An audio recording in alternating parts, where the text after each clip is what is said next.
فرزند زہرا یہ حالات برے ہیں۔ کاشانہ بصیرت ایک ایسا مکمل یوٹیوب چینل جس پر محروم بصارت کے لیے بالخصوص اور تمام افراد کے لیے بالعموم سینکڑوں کی تعداد میں اسلامی کتب دستیاب ہیں۔ لہذا گزارش ہے کہ آپ اپنی ذمہ داری نبھاتے ہوئے کاشانہ بصیرت کو سبسکرائب کرنے کے ساتھ ساتھ بیل آئیکن کو پریس کیجئے تاکہ آپ علم کے حصول کے ساتھ ساتھ مذہب اہل بیت کی اشاعت میں بھی اہم کردار ادا کرتے رہیں۔ کاشانہ بصیرت۔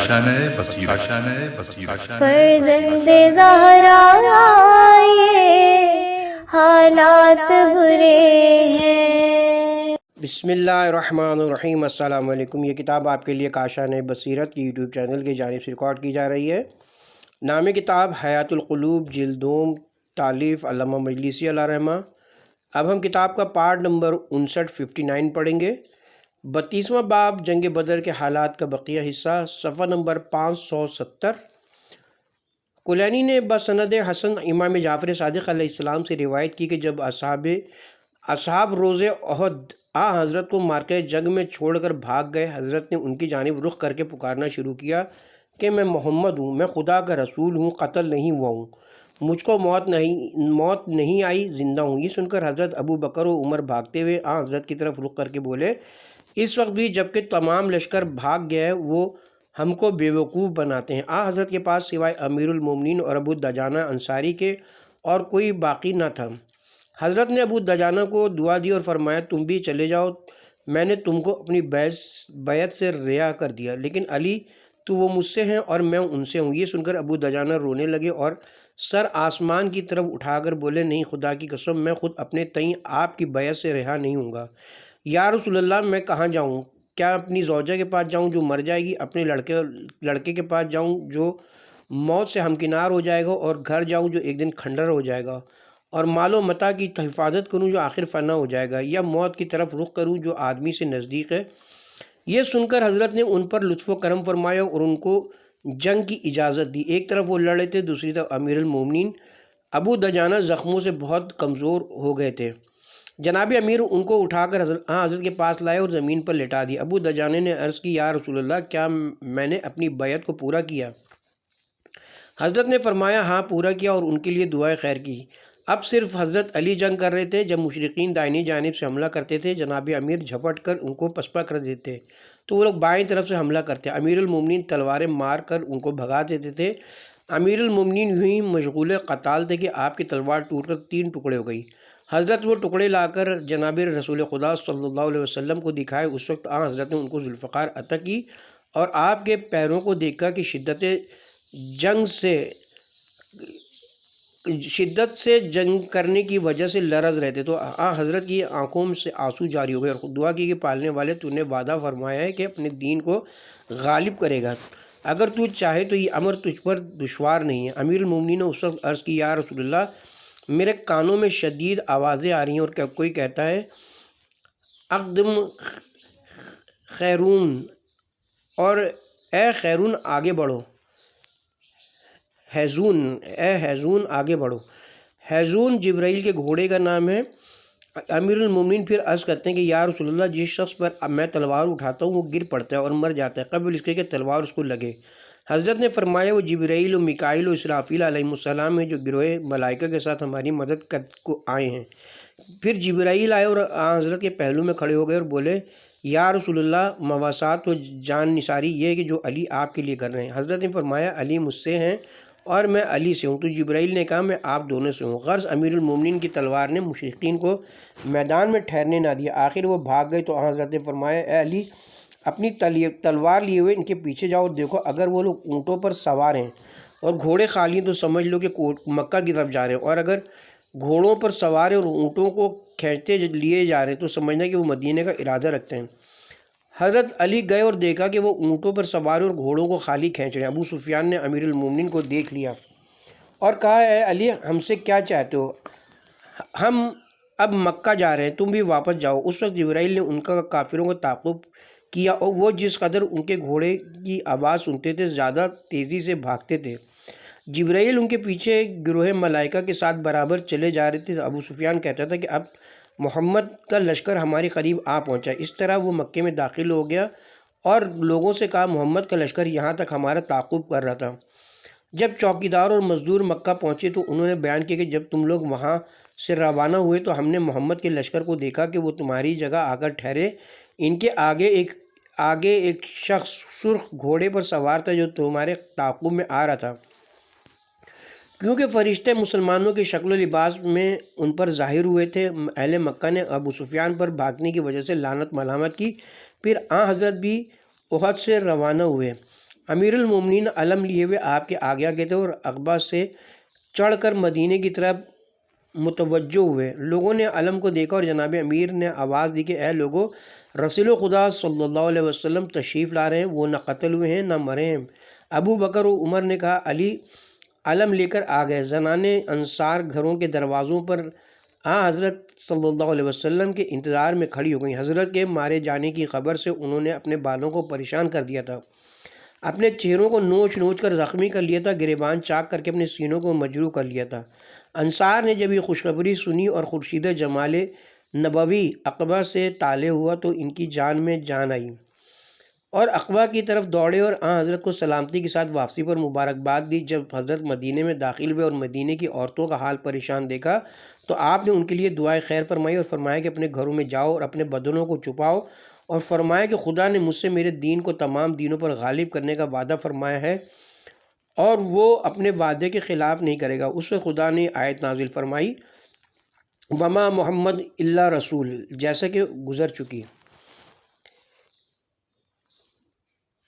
کلینی نے بسند موثق حضرت صادق علیہ السلام سے روایت کی کہ جب مسلمان جنگ احد سے بھاگے حضرت کو شدید غصہ آیا، اور جب حضرت کو غصہ آتا تھا تو آپ کی جبین اقدس سے پسینہ مرزوار کے مانند ٹپکنے لگتا تھا۔ غرض حضرت نے اس وقت دیکھا تو علی کو اپنے پہلو میں پایا اور غصے میں فرمایا کہ کیوں تم بھی انہی لوگوں کے ساتھ نہ بھاگ گئے؟ جناب امیر نے عرض کی یا رسول اللہ، میں آپ سے جدا نہیں ہو سکتا، ہر امر میں آپ کی پیروی کرنا لازم سمجھتا ہوں۔ حضرت نے فرمایا اچھا ان لوگوں کو مجھ سے دور کرو۔ امیر المومنین نے تلوار کھینچی اور شیر کے مانند کافروں کے لشکر پر ٹوٹ پڑے اور ان کو قتل کرنے لگے۔ اس وقت حضرت نے جبرائیل کو دیکھا جو زمین و آسمان کے درمیان سونے کی کرسی پر بیٹھے ہوئے ندا دے رہے تھے لا سیف الا ذوالفقار ولا فتح الا علی۔ مولوی فرماتے کہ ابن بابویہ کی روایت میں حدیث میں پہلی بار ابو دجانہ کے ساتھ ہوئی۔ مولوی فرماتے کہ ابن بابویہ کی روایت میں حدیث میں پہلی بار ابو دجانہ کے ساتھ ہوئی، امیر المومنین نہیں، اور وہی زیادہ مناسب ہے۔ شیخ مفید نے بطریق عامہ روایت کی کہ ابن عباس کہتے ہیں کہ امیر المومنین کے لیے 4 فضیلتیں ایسی ہیں جن میں کوئی ان کا شریک نہیں ہو سکا۔ پہلی یہ کہ عرب و عجم میں سب سے پہلے حضرت پر ایمان لائے اور آپ کے ساتھ نماز پڑھی۔ دوسری یہ کہ آپ ہی ہر جنگ میں حضرت کے علمدار رہے۔ تیسری یہ کہ جنگ میں سب بھاگے اور آپ ہی ثابت قدم رہے۔ چوتھی یہ کہ حضرت کی تجہیز و تکفین کی، قبر میں لٹایا۔ بطریق عامہ روایت کی ہے، ابن مسعود کہتے ہیں کہ جب ہم جنگ احد میں دشمن کے مقابلے پر کھڑے ہوئے حضرت صلی اللہ علیہ وسلم نے 50 انصار کو احد کے ایک درے پر تعینات فرمایا اور ایک انصاری کو ان کا سردار بنایا اور اس قدر تاکید فرمائی کہ ہم سب کے سب اگر مار ڈالے جائیں تب بھی تم اس جگہ سے مت حرکت کرنا، کیونکہ اگر ہم کو کچھ نقصان پہنچے گا اسی جگہ سے پہنچے گا۔ مشرقین کا علم طلحہ بن طلحہ کے ہاتھ میں تھا جو شجاعت میں مشہور تھا، اس کو میدان کارزار کا لشکر کہتے تھے، اور حضرت نے مہاجرین کا علم امیر المومنین کو دیا اور خود انصار کے علم کے نیچے کھڑے ہوئے۔ ابو سفیان نے اپنے علمداروں سے کہا کہ تساہلی اور سستی جو لشکر کو لاحق ہوتی ہے وہ ان کے علمدار کے سبب سے ہوتی ہے۔ تم ہی جنگ بدر میں شکست کا سبب ہوئے، اگر تم سے علم کی حفاظت نہیں ہو سکتی تو مجھ کو دے دو۔ یہ سن کر طلحہ غضبناک ہوا اور کہا تو ہی ایسی بات کہتا ہے، واللہ آج میں ان لوگوں کو موت کے غاروں میں پھینک دوں گا۔ اور دوڑتا ہوا لشکر اسلام کے سامنے آیا اور للکارا کہ میں طلحہ ہوں۔ جناب امیر اس کے مقابلے پر گئے اور دو ہاتھ رد ہونے کے بعد حضرت نے اس کے سر پر سامنے ایک ایسا وار کیا کہ اس کی آنکھیں اس کے رخساروں پر لٹک آئیں۔ وہ وہ اس نے اس طرح سخت اور مہیب آواز میں نعرہ کیا کہ لوگوں نے کبھی نہ سنا تھا، اور اس کے ہاتھ سے علم گر پڑا جس کو دوسرے نے اٹھا لیا، یہاں تک کہ ان کے غلام ثواب نے علم لیا جو قوت و شجاعت میں مشہور تھا۔ امیر المومنین نے اس کے دائیں ہاتھ پر وار کیا، وہ جدا ہو گیا۔ اس نے بائیں ہاتھ میں علم لیا، حضرت نے اس کو بھی قطع کر دیا۔ اس نے اپنے کٹے ہوئے ہاتھوں اور علم کو سینے پر سنبھالا، پھر حضرت نے ایک ضربت اس کے سر پر لگائی اور زمین پر گر پڑا۔ پھر تو مشرکین بھاگے اور مسلمان مال غنیمت لوٹنے میں لگ گئے اور جنگ کو فراموش کر دیا۔ یہ دیکھ کر اکثر ان میں سے بھی جو درے پر مقرر تھے اپنی جگہ کو چھوڑ کر اور اپنے سردار عبداللہ بن عمرو بن حرام کے روکنے اور باز رکھنے کے باوجود لوٹ میں مشغول ہو گئے۔ ادھر خالد ابن ولید نے موقع کو غنیمت سمجھا اور درے سے چڑھایا۔ عبداللہ مذکور کو قتل کر کے لشکر اسلام کے پیچھے سے حضرت کے قتل کے ارادے سے حملہ آور ہوا۔ چونکہ حضرت کے پاس چند لوگ تھے، ان کو دیکھ کر اپنے ساتھیوں سے بولا کہ جس کو تم چاہتے ہو وہی ہے کہ کوشش کر کے اس کو ہلاک کر دو۔ یہ سنتے ہی ان سب نے حضرت پر ایک بار تلوار و تیر و نیزہ اور پتھر سے حملہ کیا۔ حضرت کے اصحاب نے ان کا مقابلہ کیا، یہاں تک کہ 70 افراد مارے گئے اور باقی اصحاب سوائے امیر المومنین کے بھاگ گئے، اور ابو دجانہ اور سہل بن حنیف بھی نہ تھے، وہ حضرت سے مشرقین کو دفع کر رہے تھے۔ حضرت زخمی ہو گئے اور آپ پر غشی طاری ہو گئی۔ جب افاقہ ہوا تو امیر المومنین کو دیکھا اور پوچھا کہ اور لوگ کہاں ہیں؟ عرض کی وہ سب عہد و پیمان توڑ کر بھاگ گئے۔ حضرت نے فرمایا ان کو مجھ سے دفع کرو۔ امیر المومنین نے ان پر حملہ کیا اور ان کو ہٹا دیا۔ جو فوج جس طرف سے بھی آتی تھی حضرت علی ان کو تصفیہ کر دیتے تھے۔ پھر ابو دجانہ اور سہل بن حنیف حضرت کے پیچھے تلواریں لیے ہوئے آ کر کھڑے ہو کر کسی کو حضرت کے پاس نہیں آنے دیتے تھے۔ پھر بھاگنے والوں میں 14 اصحاب واپس آئے، باقی پہاڑ پر چڑھ گئے۔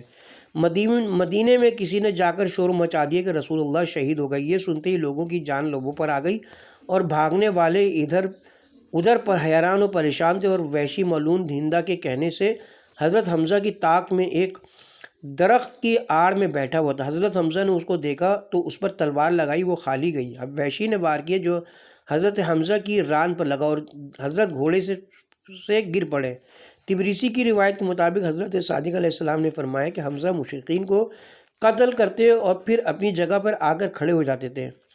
وحشی نے غفلت میں ان حضرت کے سینے پر نیزہ مارا، وہ گھوڑے سے گر پڑے اور کفار حضرت پر ٹوٹ پڑے اور آپ کو شہید کر دیا۔ وحشی نے ان حضرت کا جگر نکالا اور ہندا کے پاس لے گیا۔ اس نے چبانے کے لیے منہ میں رکھا، خداوند عالم نے جگر کو سخت مثل ہڈی کے کر دیا کہ وہ نہ چبا سکی اور تھوک دیا۔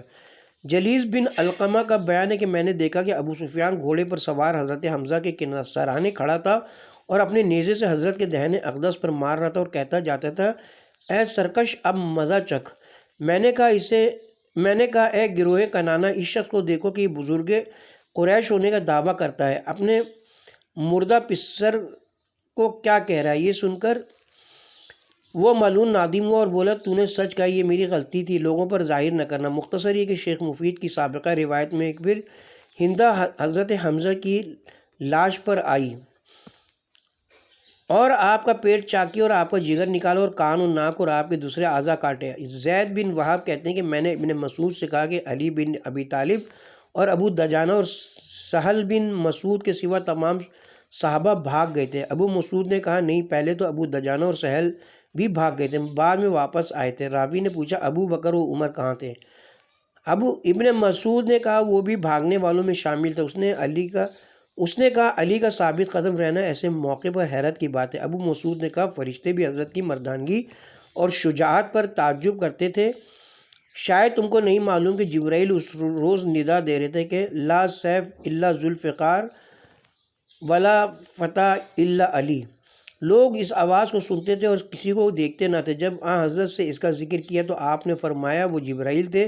دوسری حدیث میں عامہ کے طریقے سے روایت کی ہے کہ جبرائیل نے حضرت سے کہا کہ ہم گروہ ملائکہ کو آپ کی حمایت میں علی کی جافشانی پر تعجب تھا۔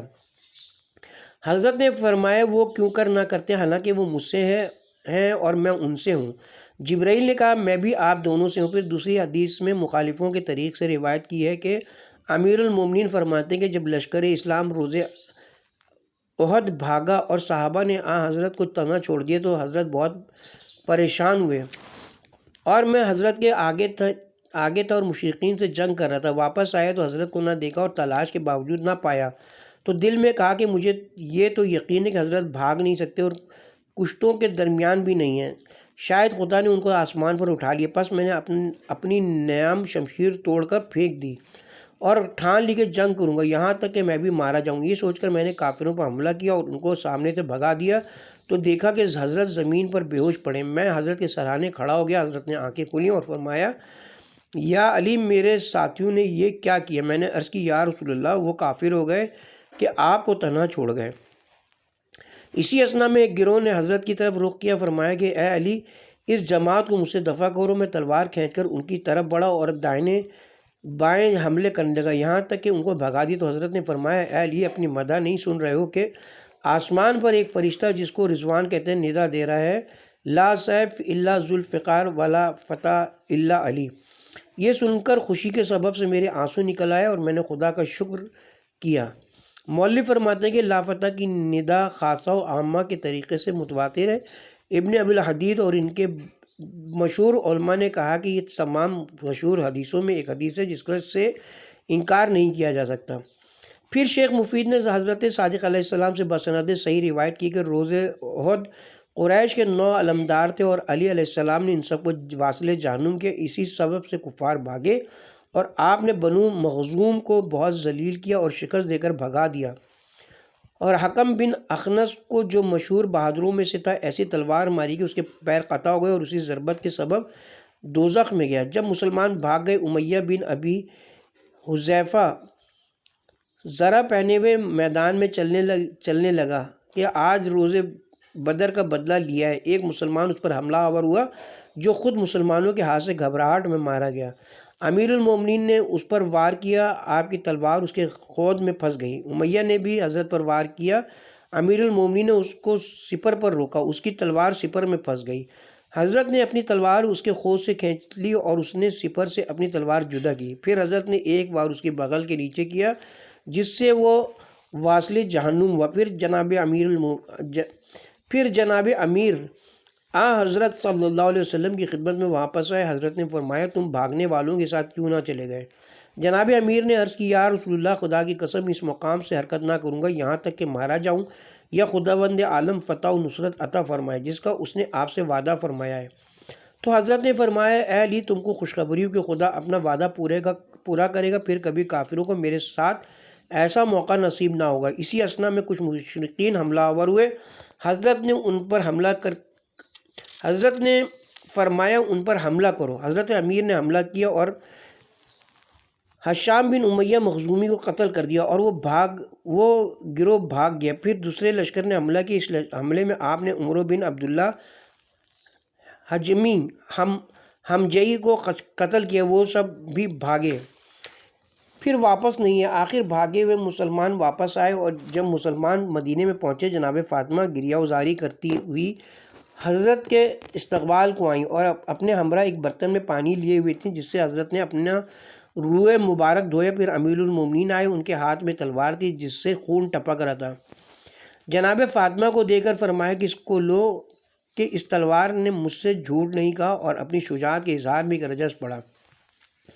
حضرت صلی اللہ علیہ وسلم نے فرمایا کہ اے پارہ جگر فاطمہ، تلوار لے لو کیونکہ تمہارے شوہر نے جو حق تھا آج اس کو ادا کیا۔ حق تعالیٰ نے آج ان کی تلوار سے قریش کے خاندانوں کو قتل کرایا ہے۔ عامہ کے اکثر مورخین نے اقرار کیا کہ مشرقین کے سربردہ وہ اور سب سے زیادہ شجاعوں کو روز احد امیر المومنین نے جہنم واصل فرمایا۔ چنانچہ محمد بن اسحاق جو عامہ کے معتبر ترین مورخوں میں سے ہیں، روایت کرتے ہیں کہ طلحہ بن طلحہ علمدار قریش کو اور اس کے فرزند ابو سعید، اس کے بھائی خالد بن طلحہ، عبداللہ حمید، حاکم بن اخنس، ولید بن ابی حذیفہ، امیہ بن حنیفہ، ارتاد بن شرجیل، حشام بن امیہ، عمر بن عبداللہ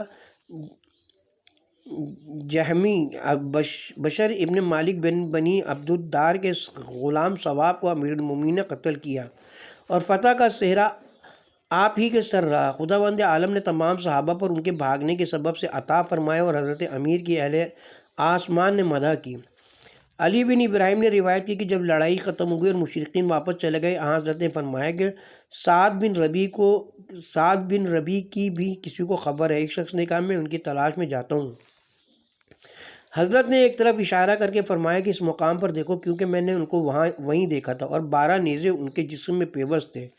وہ شخص کہتا ہے کہ جب میں اس جگہ پہنچا ان کو کشتوں کے درمیان پڑا ہوا پایا، میں نے ان کو آواز دی، اے سعد! کوئی جواب نہ ملا۔ پھر میں نے کہا اے سعد، رسول اللہ تمہارا حال دریافت کر رہے ہیں۔ جب سعد نے حضرت کا نام سنا، سر اٹھایا اور کانپتے ہوئے پوچھا کہ رسول اللہ خدا زندہ ہیں؟ میں نے کہا ہاں واللہ وہ زندہ ہیں اور مجھے اس مقام پر تمہاری تلاش کے لیے بھیجا ہے، اور فرمایا کہ 12 نیزوں کے درمیان میں نے ان کو دیکھا تھا۔ سعد نے کہا حضور نے سچ فرمایا، 12 نیزوں کی انیاں میرے بدن میں چبھی ہوئی ہیں۔ میری قوم کے لوگوں کو یعنی انصار کو میرا سلام کہنا اور کہہ دینا کہ اگر تم میں ایک شخص بھی زندہ ہو اور اس کی موجودگی میں حضرت کے پیر میں کانٹا بھی چبھ گیا تو تم سب خدا کے معذور نہ ہوگے۔ یہ کہا اور ایک سانس لی اور خون ان کے جسم سے اس طرح جاری ہوا جیسے اونٹ کے جسم سے ذبح کے وقت جاری ہوتا ہے، کیونکہ سانس رہنے کے ساتھ خون بھی جسم میں رکا ہوا تھا، اور برحمت الہی واصل ہو گئے۔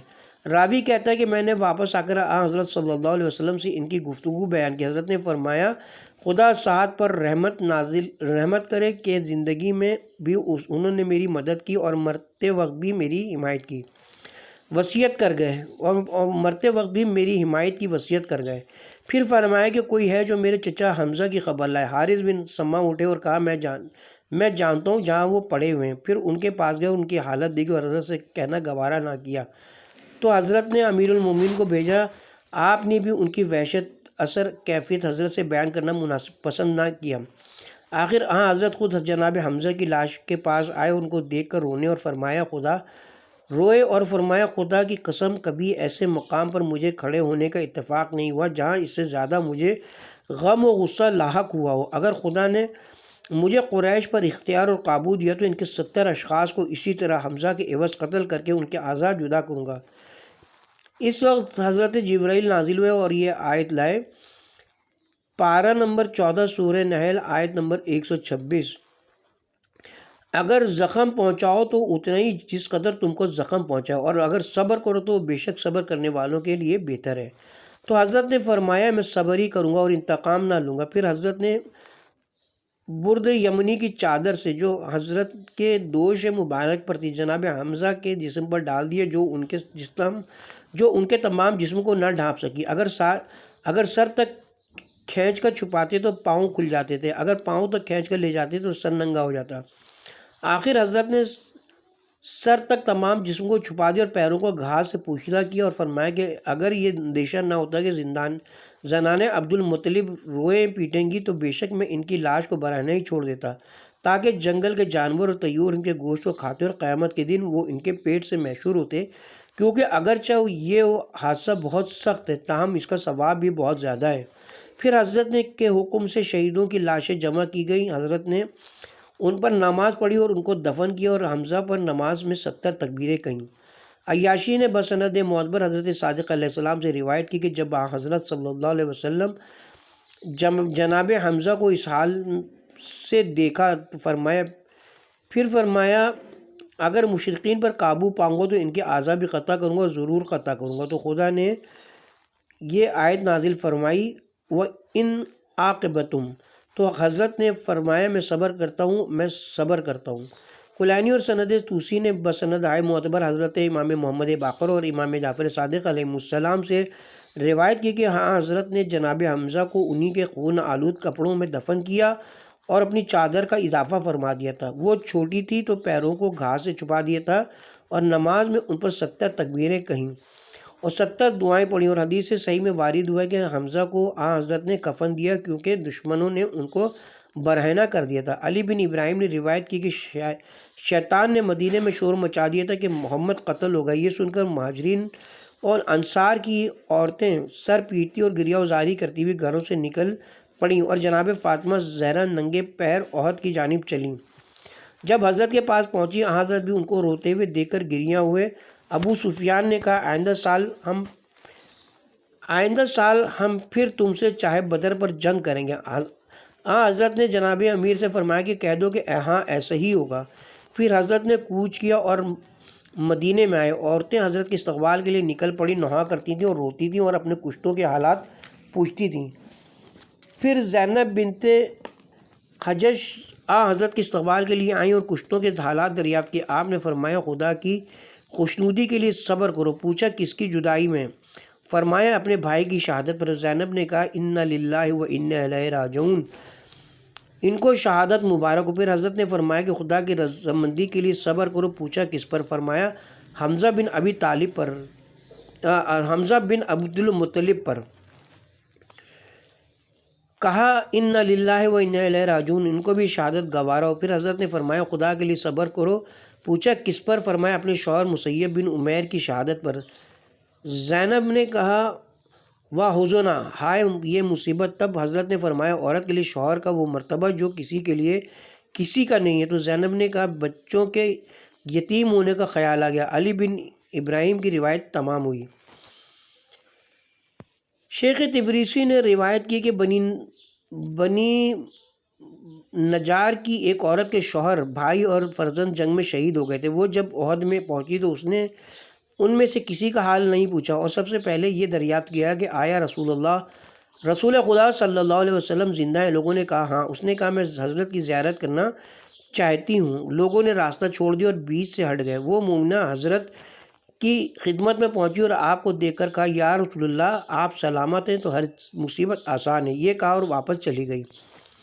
جب حضرت مدینے میں داخل ہوئے، بنو اشہل اور بنو ظفر کے گھروں سے رونے کی آوازیں سنی۔ آپ کی آنکھیں ڈبڈبا آئیں اور آنسو رخسار مبارک پر بہنے لگے اور فرمایا افسوس آج کوئی نہیں ہے کہ حمزہ پر روئے۔ سعد بن معاذ اور اسید بن خزیر نے یہ سنا تو کہا کہ انصار کی کوئی عورت اپنے کشتوں پر گریہ نہ کرے جب تک حضرت فاطمہ کے ساتھ جناب حمزہ کا ماتم نہ کر لے۔ غرض ان کی عورتیں جناب فاطمہ کے پاس آ کر جناب حمزہ کا پرسہ دینے لگیں اور گریہ و زاری کرنے لگیں۔ حضرت نے جب ان کی آوازیں سنی تو ان سے فرمایا کہ اب اپنے گھروں کو واپس جاؤ، خدا تم پر رحمت نازل کرے۔ یہ رسم آج تک مدینے میں قائم ہے کہ جب کسی کا عزیز مر جاتا ہے تو عورتیں پہلے جناب حمزہ پر روتی ہیں۔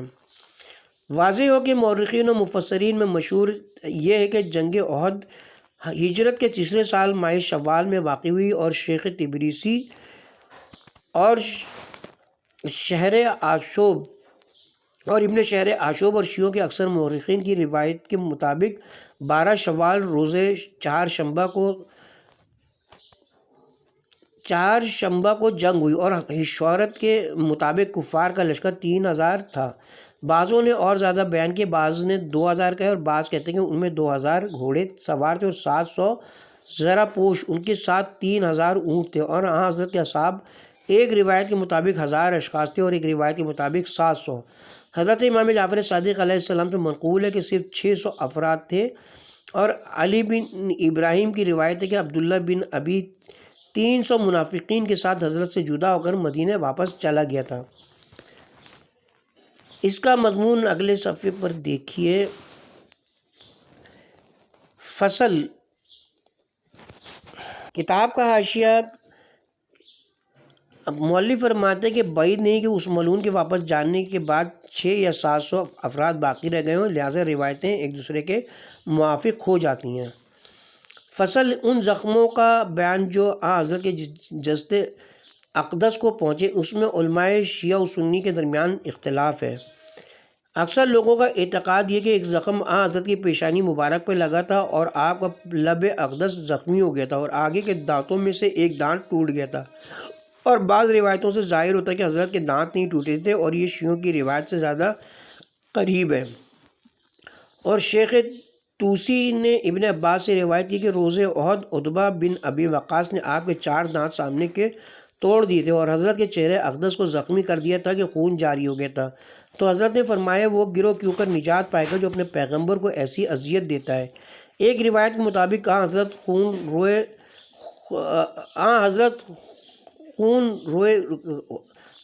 کا خون روئے اقدس سے پاک کرتے اور فرماتے جاتے تھے کہ خدا بندہ میری قوم کی ہدایت فرما کیونکہ یہ ناواقف ہیں۔ بیان کرتے کہ حزیل کے ایک شخص نے جس کو عبداللہ بن قمیہ کہتے تھے حضرت کے چہرے اقدس کو زخمی کر دیا اور خون جاری ہو گیا۔ حضرت نے عتبہ پر نفرین کی کہ سال اس پر سے نہ گزرے کہ وہ جہنم واصل ہو جائے گا۔ ایسا ہی ہوا اور عبداللہ پر نفرین کی تو خدا نے ایک بکرے کو اس پر مسلط کر دیا جس نے اس کے پیٹ میں سینگ مار کر اس کو ہلاک کر دیا۔ شیخ طوسی نے ابو سعید خدری سے روایت کی کہ احد کے روز حضرت صلی اللہ علیہ وسلم کا چہرہ مبارک زخمی ہو گیا اور دندان نے رباعیت ٹوٹ گئے تھے۔ حضرت نے دست مبارک آسمان کی جانب بلند کر کے فرمایا کہ خدا کا غضب یہودیوں پر آیا اس لیے کہ انہوں نے عزیر کو خدا کا بیٹا کہا، اور اس کا غضب زیادہ سخت عیسائیوں پر ہوا جب انہوں نے کہا کہ مسیح خدا کے بیٹے ہیں، اور اب اس کا غضب اور زیادہ سخت ہے کہ لوگ میرا خون بہاتے ہیں اور میری اطرت اور اہل بیت کو آزار پہنچاتے ہیں۔ عیاشی نے بسند معتبر حضرت صادق علیہ السلام سے روایت کی کہ روز احد حضرت کے تمام اصحاب بھاگ گئے، ہر چند آپ ان کو پکارتے رہے، وہ واپس نہ آئے تو خدا نے ان کو اس کے عوض غم پر غم لاحق کر دیا اور وہ اسی حالت میں سو گئے۔ جب بیدار ہوئے تو بولے کہ ہم تو کافر ہو گئے۔ ابو سفیان پہاڑ پر چڑھ گیا اور اپنے بت ہبل پر فخر کر رہا تھا اور کہہ رہا تھا کہ ہبل بلند ہو۔ حضرت نے فرمایا کہ خدا بلند تر اور جلیل تر ہے۔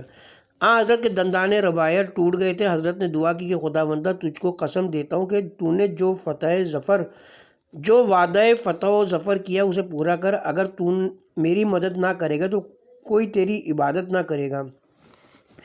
اسی حالت میں آپ کی نگاہ امیر المومنین پر پڑی۔ پوچھا تم کہاں تھے؟ عرض کی میں جنگ میں مشغول تھا اور میدان سے نہیں ہٹا۔ حضرت نے فرمایا مجھ کو تم سے ایسی ہی امید تھی۔ پھر فرمایا پانی لاؤ تاکہ میں اپنے چہرے سے خون پاک کروں۔ جناب امیر اپنی سیر میں پانی لائے، حضرت کو اس پانی سے کراہت ہوئی۔ فرمایا کہ علی اپنے ہاتھوں میں پانی لاؤ، تو امیر المومنین اپنے چلو میں پانی لائے اور حضرت نے اپنا چہرہ پاک کیا۔ ابن بابویہ نے امیر المومنین سے روایت کی کہ روز چہارشنبہ حضرت کے دندان مبارک شہید ہوئے۔ شیخ طوسی نے کتاب علام الورا میں ابان بن عثمان کی کتاب سے صبا بن سیاح کے واسطے سے حضرت صادق علیہ السلام سے روایت کی کہ جب حضرت کے قتل ہونے کی خبر مدینے میں مشہور ہوئی، جناب فاطمہ زہرا اور صفیہ حضرت کی پھوپھی احد کی جانب روانہ ہوئی۔ حضرت نے جب ان کو دیکھا جناب امیر سے فرمایا کہ پھوپھی کو روک لو کہ میرے پاس نہ آئے اور فاطمہ کو آنے دو۔ جب جناب معصومہ حضرت کے پاس پہنچی، دیکھا کہ چہرے اقدس مجروح اور دہن مبارک زخمی ہے اور خون جاری ہے۔ بے اختیار رونے لگی۔ حضرت کے چہرے سے خون پاک کرتی جاتی اور کہتی جاتی تھی کہ خدا کا غضب اس پر نہایت شدید ہے جس نے حضرت کے روح اقدس سے خون جاری کیا۔ حضرت خون کے قطروں کو ہوا میں پھینک دیتے تھے اور کوئی قطرہ زمین پر واپس نہیں آتا تھا۔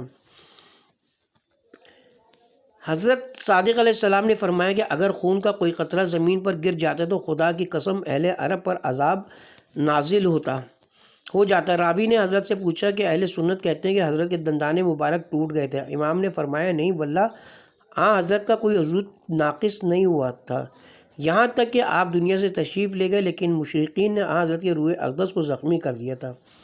کتاب کا حوالہ ہے۔ مولوی فرماتے ہیں کہ ہو سکتا ہے کہ دندان مبارک کے ٹوٹنے کی حدیثیں تقیہ پر محمول ہوں اور ممکن ہے کہ اس پر محمول ہوں کہ دندان مبارک گرے نہ ہوں، صرف ہل گئے ہوں۔ واضح ہو کہ سامنے کے نیچے اوپر کے 4 دانتوں کو سینہ اور ان کے بعد 4 دانتوں کو جو ان سے متصل ہوتے ہیں رباعیہ کہتے ہیں۔ اس کے ساتھ ہی اب ہم یہاں پہ کتاب کے پارٹ نمبر 59 کا اختتام کرتے ہیں اور فصل بھی اپنے اختتام پہ پہنچی، اور 32واں باب جنگ احد کے حالات ابھی جاری ہیں، اور پارٹ نمبر 60 کا آغاز ہم دوسری فصل سے کریں گے انشاءاللہ۔